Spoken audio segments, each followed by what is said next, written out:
Muy buenas noches, muy buenas tardes.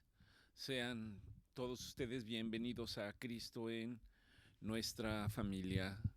Como en cada reunión, le damos gracias al Señor por permitirnos tener este tiempo con la única fidelidad, con la única finalidad de poder compartir su palabra, de hablar de su palabra, de hablar de las cosas eternas, de hablar de las promesas que Dios tiene preparadas para todos aquellos que confían en Él.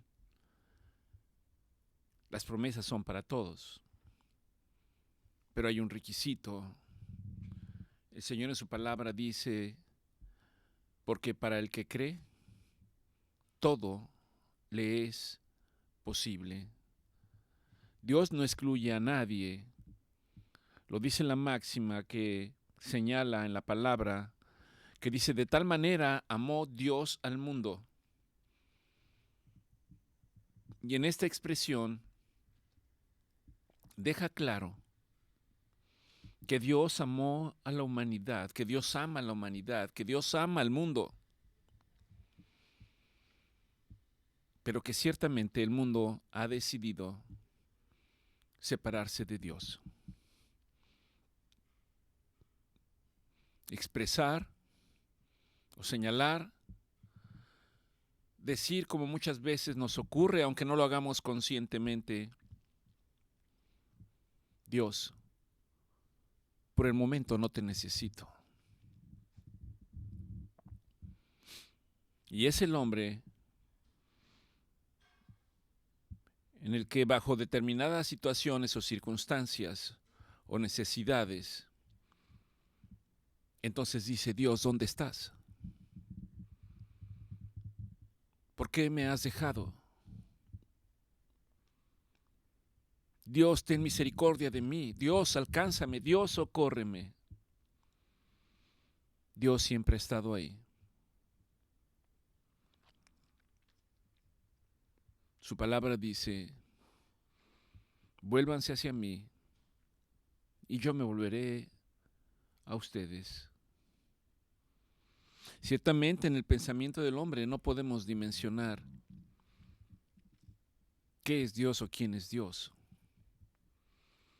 Y lo conocemos principalmente a través de sus atributos. Solamente Dios es omnipresente, puede estar en todos lados. Solo Dios es omnisciente. Dios lo sabe todo. Dice la palabra de Dios que Dios conoce cada uno de nuestros pensamientos, que incluso antes de que las palabras salgan de nuestra boca, Dios ya las conoce. Y no puedo dimensionar que en un mundo actualmente en el que existen más de 8,000,000,000 de personas, Dios conozca cada pensamiento de cada uno de nosotros. Ni siquiera puedo imaginarlo o concebirlo. Pero si pudiéramos reflexionar en ellos, no cabría en nuestras reflexiones, no podríamos comprenderlo humanamente. Dios es omnipotente, Dios todo lo puede. Señor, por eso esta tarde vengo yo para proclamar tu palabra y conforme al Salmo 19, versículo 12 al 14, que es la proclamación de esta tarde. Señor, venimos ante ti para decir, ¿quién de nosotros podrá comprender sus propios errores? Líbrame, Señor, de los que me son ocultos. Y al hablar de errores, hablamos de errores de pensamiento, de errores en nuestro corazón, de errores en la toma de decisiones. ¿Quién podrá entender sus propios errores? Líbrame, Señor, de los que me son ocultos. Detén asimismo a tu siervo de la soberbia, que no se enseñoreen de mí.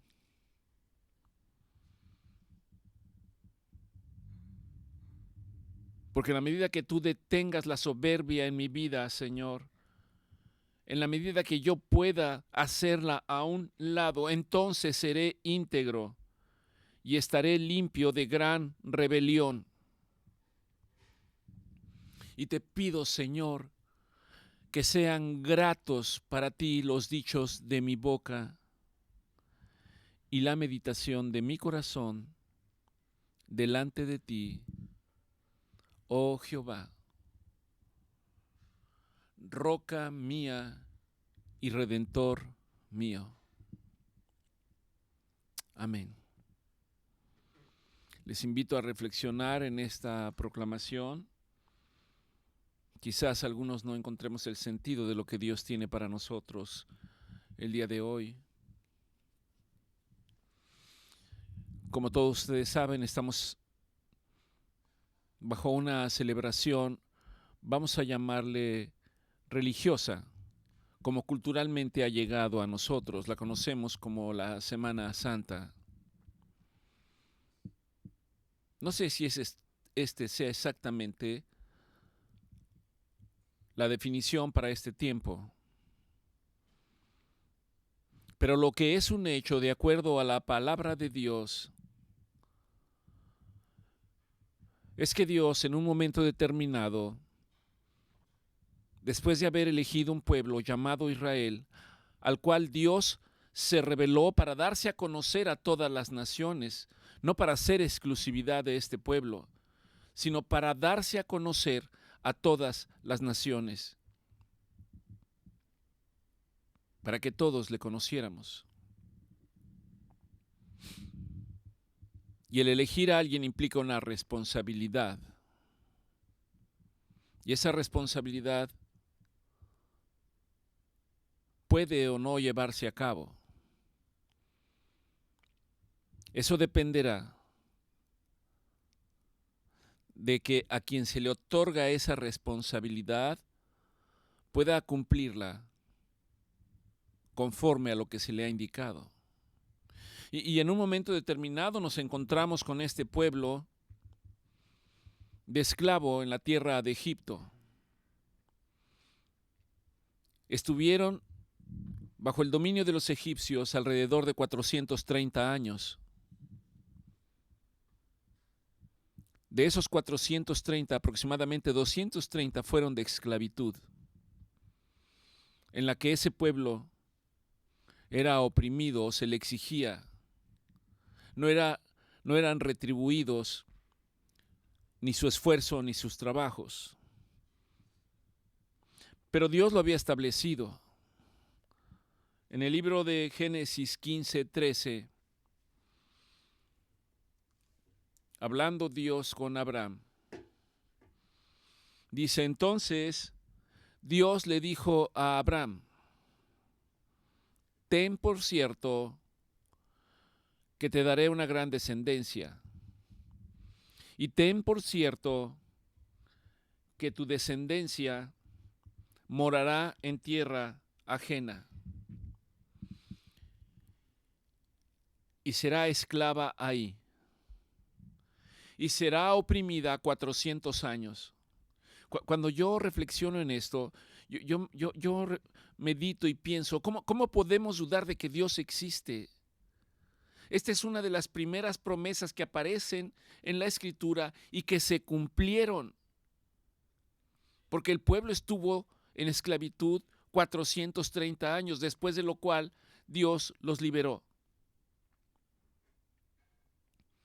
Hay alrededor de 17 profecías, de las cuales faltan por cumplirse 3. No vamos a hablar propiamente de ellas, pero una de estas es esta que acabamos de leer. Y aquí un pueblo que está en esclavitud en Egipto. Y llegado el tiempo, ese pueblo es liberado por la mano de Dios. a veces pensamos que como una historia bíblica, como un relato, es factible, pero fueron hechos reales. A la fecha hay pruebas de que esto fue así, para que no haya duda de que esto sucedió, porque quizás muchos de nosotros, en medio de nuestra ignorancia, podríamos argumentar de que esto no es cierto. Señoras y señores, esto es real. ¿Por qué me remonto a este tiempo? Porque cuando el pueblo es liberado, Dios llama a un hombre llamado Moisés, el cual será usado por Dios para que sea el líder y conduzca a ese pueblo a la liberación y lo lleve a la tierra prometida. A la tierra que Dios le había prometido a Abraham, en la cual le señalaba cuál era la extensión de esa tierra. Hoy ese pueblo no ocupa ni siquiera la quinta parte de esa promesa.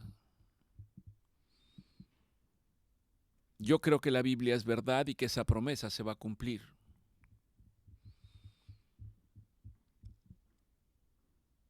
Moisés recibe una serie de instrucciones y creo que la mayor parte de ustedes seguramente las conocen, aun cuando no hayan leído la Biblia. Seguramente habrán visto películas que hablan de las 10 plagas de Israel y cómo el pueblo de Israel es sacado de la esclavitud de Egipto y cómo son llevados y pasan a través del mar y pasan a través del desierto hasta que después de 40 años llegan a la tierra prometida. Y quiero detenerme en el momento en que Moisés les da instrucciones. Esas instrucciones son dadas por Dios y le indica lo que el pueblo tiene que hacer un día antes, una noche antes de salir de Egipto. Dentro de esas instrucciones, de manera general, y usted puede ir a la Escritura para leerlo más detalladamente, el Señor les dice que deben de estar preparados, que deben de llevar solamente lo necesario. Es decir, no pueden llevar una mudanza extensa, no pueden llevar sus muebles, no pueden llevar pues cosas que sean estorbosas para un viaje tan largo que ni siquiera ellos mismos saben cuánto tiempo va a durar. Dios les da indicaciones. Les dice que preparen pan, pero que ese pan no tenga levadura. Les dice que preparen hierbas que las van a comer junto con el sacrificio de un cordero. Les dice que ese cordero lo deben asar, no que lo deben cocinar, que lo deben poner al fuego. Y les dice que ese cordero lo deben de comer con su familia. Y que si hay familias que no tengan, deben de compartirlo con ellos. Y que deben de estar listos para que al sonido de trompeta ellos empiecen la marcha hacia la libertad. Hay una indicación específica que es que Dios les dice que cuando sacrifiquen al cordero, deben colectar la sangre del cordero en un lebrillo, en un recipiente, y que esa sangre deben de tomar un hisopo, que es un conjunto de hierbas, y con ese hisopo deben de marcar el dintel de su casa, y deben de marcar el dintel de su casa porque esa noche el ángel de Jehová herirá de muerte a los primogénitos de todo hombre y de toda bestia. Y todo aquel que no marque su casa de esta manera, el ángel de Jehová herirá de muerte al primogénito de ese hogar. Y esto tiene una simbología tremenda, porque años después, nuestro Señor Jesucristo representará el papel del Cordero en sacrificio, y derramará su sangre para liberación de nuestros pecados, sangre que será el pago que Él dará por nuestra deuda. Y el Señor dice que todo el que tenga la marca de la sangre de nuestro Señor Jesucristo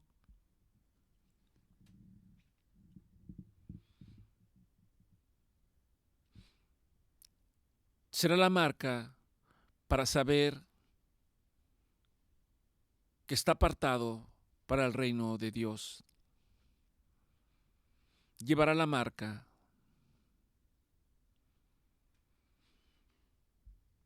La historia, básicamente ustedes la conocen. El momento llega en el que tiene que salir el pueblo de Egipto. Faraón ya ha llegado hasta lo máximo después de las plagas y dice que se vaya este pueblo, que se vaya y que adoren al Dios que dicen que van a adorar al desierto. Aunque el tiempo enseguida después como que reflexiona y quiere él arrepentirse de lo que ya dijo. Pero el proceso de la liberación del pueblo de Israel está en marcha. Y esto es un reflejo de lo que Dios quiere para nuestras vidas el día de hoy. Dios quiere sacarnos de la esclavitud. ¿De cuál esclavitud? Si somos libres, vivimos en un país libre en el que aparentemente hacemos nuestra voluntad. Nada más alejado de la realidad. Porque somos esclavos de las cosas que ofenden a Dios. Somos esclavos, dice la Escritura, del pecado. Y ejemplos hay muchos. No vamos a señalarnos e insistir en ellos. Dios quiere liberarnos. Mas si el Hijo del Hombre no os libertare, no seréis verdaderamente, dice la palabra de Dios. ¿Quién es el Hijo del Hombre? Se llama Jesucristo. Si Jesucristo no nos libera, no seremos verdaderamente libres. ¿Libres para qué? La libertad debe tener un propósito. No es un propósito humano, no es un propósito intelectual, no es un propósito filosófico, no es un propósito humanístico. Es un propósito divino que consiste en alabar, adorar y glorificar a nuestro Creador, al único Dios eterno, al único Dios soberano, al único Dios invisible, al cual nadie ha visto, pero que ha enviado a su Hijo, y su Hijo dice, porque el que me ha visto a mí, ha visto al Padre. Y nadie llegará a la casa del Padre si no es a través de mí, porque yo soy el camino. ¿Qué celebramos en este tiempo? Dios le indicó a ese pueblo que no olvidaran ese día, que no olvidaran la manera en que habían sido sacados de la esclavitud, que no olvidaran que habían tenido que sacrificar un cordero, que habían tenido que marcar sus casas con la sangre del cordero, que habían tenido que comer pan sin levadura. Le llaman pan, no sé si el término es acimo o ácimo, y hierbas amargas. Y el Señor les dijo, harán esto todos los años para que recuerden este día. Lo harán todos los años. Eso fue lo que Dios les indicó. Hasta donde tengo entendido, el pueblo judío practicaba esto año con año, en el mismo tiempo que corresponde más o menos a este tiempo, en el mes de abril, para el pueblo judío era el primer mes del año. Año con año, celebrando esta ceremonia,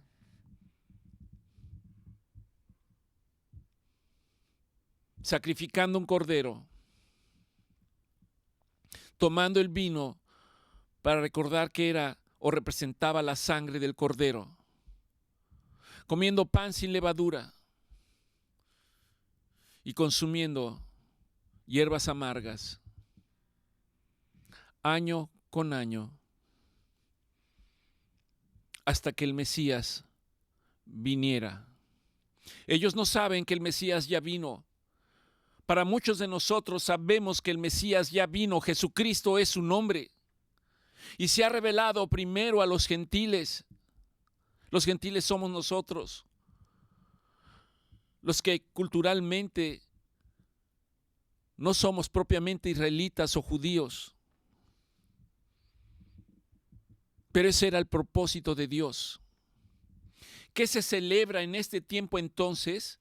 Se celebra precisamente que hace aproximadamente 2000 años nuestro Señor Jesucristo estuvo aquí en la tierra y que Él mismo personificó el sacrificio del Cordero, derramando su sangre en amor por nosotros. En el libro de Mateo, en el capítulo 26, a partir del versículo 17, dice: el primer día de la fiesta de los panes sin levadura. Año con año se celebraba esta fiesta y marcaba el inicio de la Pascua. ¿Qué es la Pascua? El sacrificio del Cordero que habían hecho en Israel año con año. Nuestro Señor Jesucristo era judío y estaba cumpliendo, así como lo hacía el pueblo año con año, estaba cumpliendo esta festividad. El primer día de la fiesta de los panes sin levadura, vinieron los discípulos a Jesús diciéndole: ¿dónde quieres que preparemos para que comas la cena de la Pascua? Era la semana de la Pascua, no era un día en específico.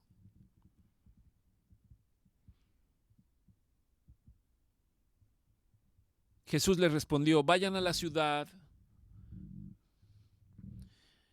y encuentren a cierto hombre y díganle: el maestro dice, mi tiempo está cerca. En tu casa celebraré la Pascua con mis discípulos.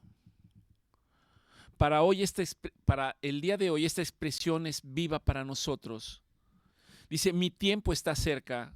En tu casa celebraré la Pascua con mis discípulos. El Señor desea que todos le conozcamos. El Señor desea que nos convirtamos en sus discípulos. El Señor desea celebrar la cena con nosotros para conmemorar que hemos sido llamados a libertad. Los discípulos hicieron como Jesús les mandó y prepararon la Pascua. Y cuando llegó la noche, se sentó a la mesa con los 12. Quiero decirles que esta cena se hacía también en los hogares de otros judíos, porque esa era la tradición año con año. Quiero resaltar este hecho. Era una festividad que se llevaba año con año,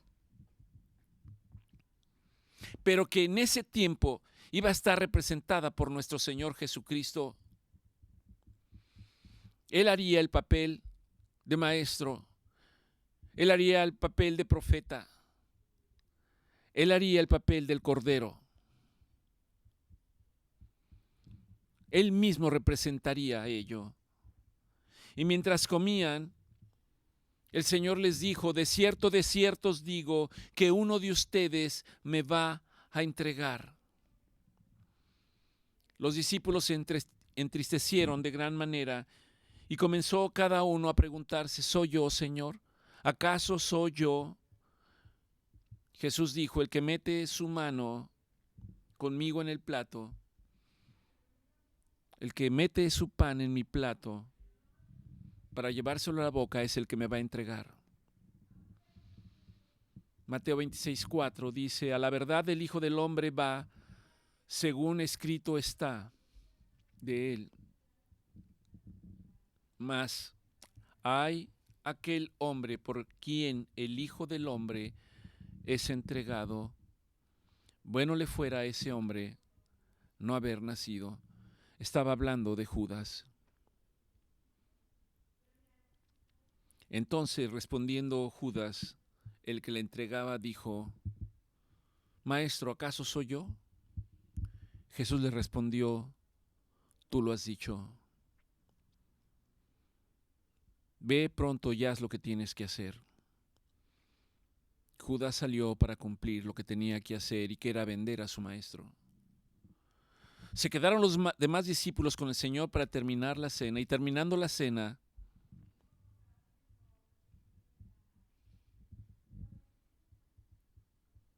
fueron al Monte de los Olivos, en donde se narra el pasaje de Jesús en el jardín del Getsemaní, en donde el Señor oró y en donde está escrito que oró de tal manera y estaba angustiado de tal manera que gotas de sudor, de sangre brotaban y escurrían por su frente. Lucas 22:1. Voy a repetir un poquito lo que dice el evangelio anterior de Mateo. Estaba cerca la fiesta de los panes sin levadura, que se llama la Pascua. Y los principales sacerdotes y los escribas buscaban a Jesús para matarle. Entró Satanás en Judas. Fue y habló con los sacerdotes y con los jefes de la guardia de cómo iba a entregar a Jesús. Estos se alegraron y convinieron en darle dinero, 30 monedas. Y él se comprometió y buscaba oportunidad para entregarlo a espaldas del pueblo. Llegó el día de los panes sin levadura, en el cual era necesario sacrificar al Cordero de la Pascua. Y Jesús envió a Pedro y a Juan diciendo: prepararnos la Pascua para que comamos. Y vuelve a repetir el pasaje de que van a encontrar un hombre que lleva un cántaro y que deben de seguirlo, y él les va a indicar el lugar en donde se llevará a cabo esa cena. Cuando estaban al momento de la cena, Jesús se sentó a la mesa y sus discípulos con él. Y Jesús les dijo: cuánto he deseado comer con vosotros esta cena antes de que yo padezca. Cuánto he deseado. Y déjenme decirles que por alguna razón, personalmente, este versículo me genera una emoción que no podría específicamente decirles, pero me conmueve. Porque de alguna manera refleja el corazón de Dios a través de nuestro Señor Jesucristo para nosotros. Señalando cuánto he deseado estar en sus vidas. Cuánto he deseado ser el Señor de sus vidas. En Apocalipsis dice aquí que estoy a la puerta y llamo. Si alguno escucha mi voz y me abre la puerta de su corazón, yo entraré, cenaré con él cenará conmigo, y yo le mostraré las grandezas de mi reino. Y aquí está Jesús, con el mismo mensaje el día de hoy para nosotros. La Biblia nos está refiriendo al momento en el que venía el sacrificio de Él. Jesús continúa diciendo y dice: pero os digo que no la comeré más hasta que se cumpla en el reino de Dios. Hay una promesa de cuando nuestro Señor Jesucristo regrese. Él dice: benditos los invitados a la cena del Señor. Benditos los invitados a las fiestas del Cordero.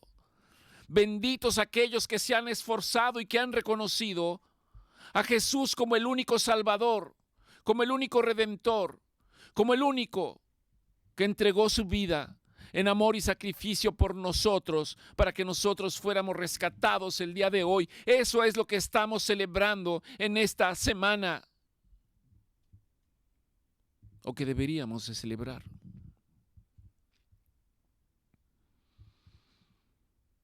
Continúa diciendo Lucas 22:17, y habiendo tomado la copa, dio gracias y dijo: tomad esto y repartirlo entre vosotros, porque os digo que no beberé más del fruto de la vid hasta que el reino de Dios venga. Y tomó el pan y lo partió, y les dio a ellos, diciendo: este es mi cuerpo, que por vosotros es entregado. Hagan esto en conmemoración mía, hagan esto en memoria mía. No es una sugerencia, es una indicación de que debemos hacerlo permanentemente. No como un acto religioso, que debemos comer el pan y el vino, recordando el sacrificio de nuestro Señor Jesucristo por nosotros, entregándose por nosotros, porque Él era el pago que demandaba Dios para reconciliar a la humanidad con Él, para justificar a la humanidad, para que fuésemos salvos. De igual manera, después de que hubo cenado, tomó la copa, diciendo: esta copa es el nuevo pacto en mi sangre,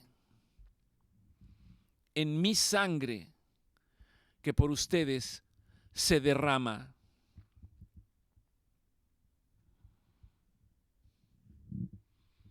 Esto es lo que se celebra en la Pascua. El día de ayer, martes,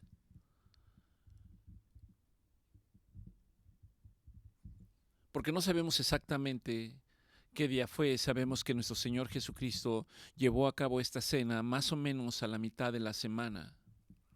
Lo que la Escritura señala, si uno busca con intención y a profundidad, señala que después de la cena, el Señor fue apresado. Y durante un miércoles, como el día de ayer, antes de mediodía, habiendo sido entregado, fue castigado,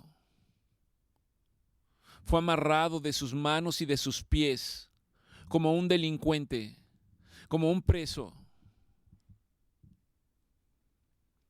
Y la gente era azuzada por los grupos religiosos diciendo: crucifícalo, crucifícalo, crucifícalo. Poncio Pilato salió y les dijo: escuchen, yo no encuentro nada malo en este hombre. Cultural, desde el punto de vista del pueblo judío, ellos cada año sacrificaban un cordero, y ese cordero tenía que ser un cordero sin defecto, tenía que ser perfecto. Dentro de muchos corderos, ellos escogían un cordero y decían: este es el cordero perfecto que va a ser ofrecido en sacrificio. Y era el cordero que ellos sacrificaban para el perdón de los pecados de todo el pueblo. Y ahora ahí está en representación personal el Cordero que quita el pecado del mundo, llamado Jesucristo. Y yo me pregunto, ¿por qué es tan difícil que podamos entender esto? Jesús es el Cordero que quita el pecado del mundo. Es el Cordero que fue entregado en sacrificio. Fue el Cordero perfecto, aún examinado por ojos humanos a través de Poncio Pilato, que dijo: yo no encuentro defecto en este hombre, no sé de qué lo acusan. Y la gente asusada seguía exclamando: crucifícalo, crucifícalo. Que su sangre sea sobre nosotros. Y esa profecía también se cumplió. Finalmente, nuestro Señor Jesucristo fue crucificado alrededor de las 3 de la tarde de un día miércoles.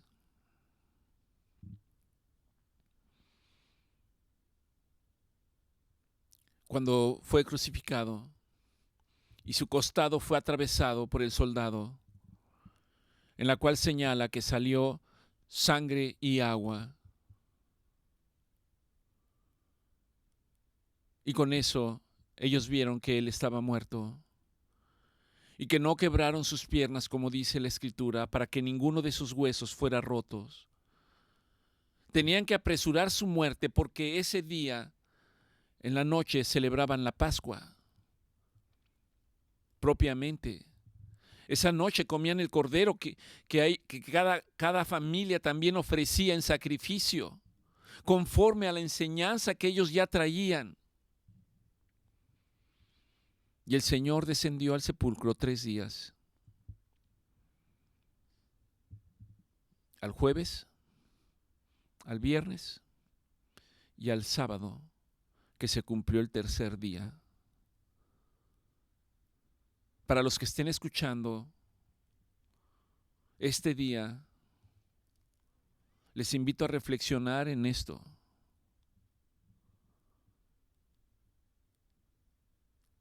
Las mujeres acudieron muy temprano al sepulcro el domingo por la mañana y no le encontraron en la sepultura. Cristo había resucitado. Cristo vive. Cristo da una promesa y que dice: y aún aquel que esté muerto por mí vivirá.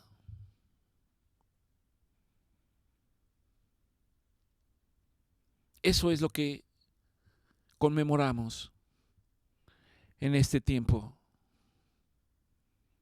El sacrificio y muerte de nuestro Señor Jesucristo.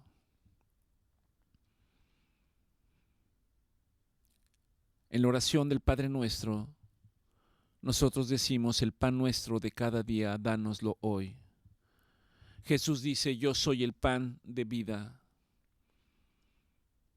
Quien come de este pan vivirá eternamente, nunca más tendrá hambre. El Señor también dice, al conmemorar y beber la copa de vino, recordar que Él dijo: esta es mi sangre, que será derramada por vosotros. Hacer esto en conmemoración mía. Tiene un significado el vino, tiene un significado el pan sin levadura, tiene un significado las hierbas amargas. Nos llevaría un poco más de tiempo analizar cada una de estos escenarios.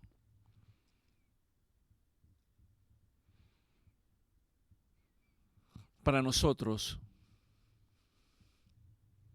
el mensaje para hoy, para que nosotros recordemos durante esta semana, más allá de lo que usted vaya a hacer o en lo que vaya a invertir su tiempo, usted lo sabrá.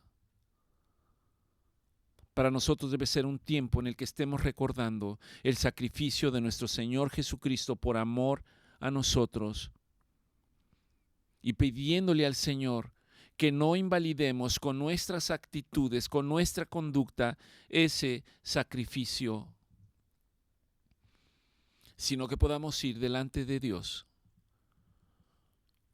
para adorarle, para agradecerle por su misericordia manifestada de manera superlativa en el sacrificio de nuestro Señor Jesucristo, el cual satisfizo la justicia del Padre, y al satisfacerla, nuestra deuda que no podíamos pagar nosotros mismos fue saldada. Dice la Escritura, la misericordia y la justicia se besaron en la cruz.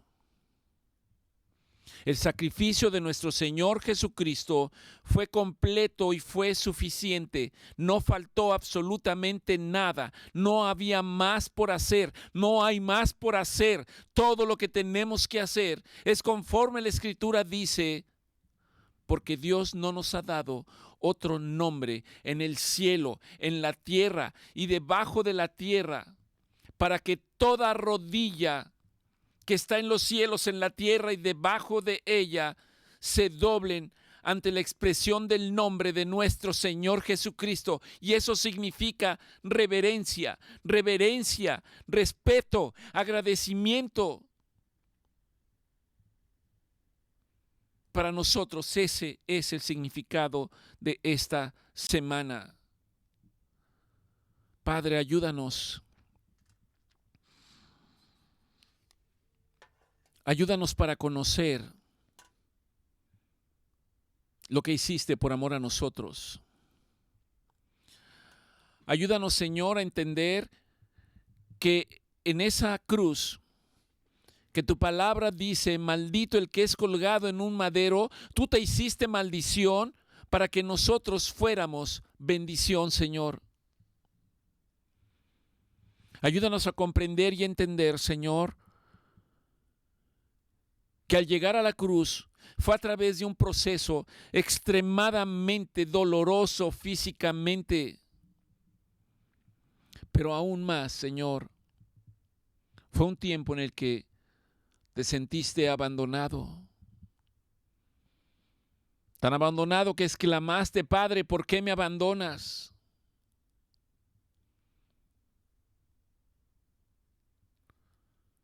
Y al término del cual dijiste, todo está consumado. Todo está consumado. No hay más sacrificios por llevar a cabo. Tú nos pides que seamos sacrificios vivos delante de ti.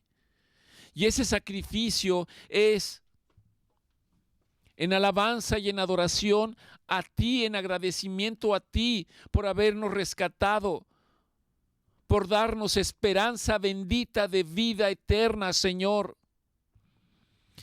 No hay manera de que nosotros podamos pagar lo que hiciste por nosotros. Ayúdanos, Señor. Guárdanos de los pensamientos que nos hacen dudar de lo que tú hiciste por nosotros. Y ayúdanos, Señor, porque en la medida que nosotros podamos reconocerlo, entonces sabemos que como hijos tuyos, Dios, podemos acercarnos confiadamente al trono de tu gracia. Gracias, Señor. Gracias, Padre. Ayúdanos a entender, Señor, y a vivir conforme a lo que tú deseas de nosotros. Que tengamos una fe viva, Señor. No solamente una fe intelectual, una fe emocional, sino una fe como lo expresa tu palabra.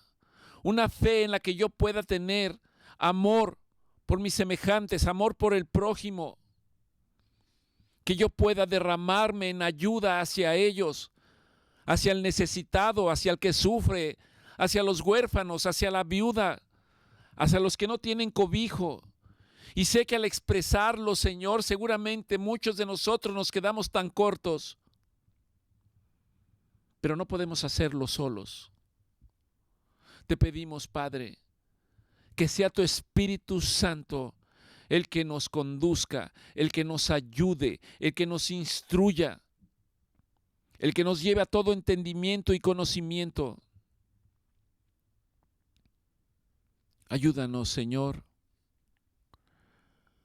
Gracias, gracias Señor nuevamente por el sacrificio en la cruz. Gracias por amarnos.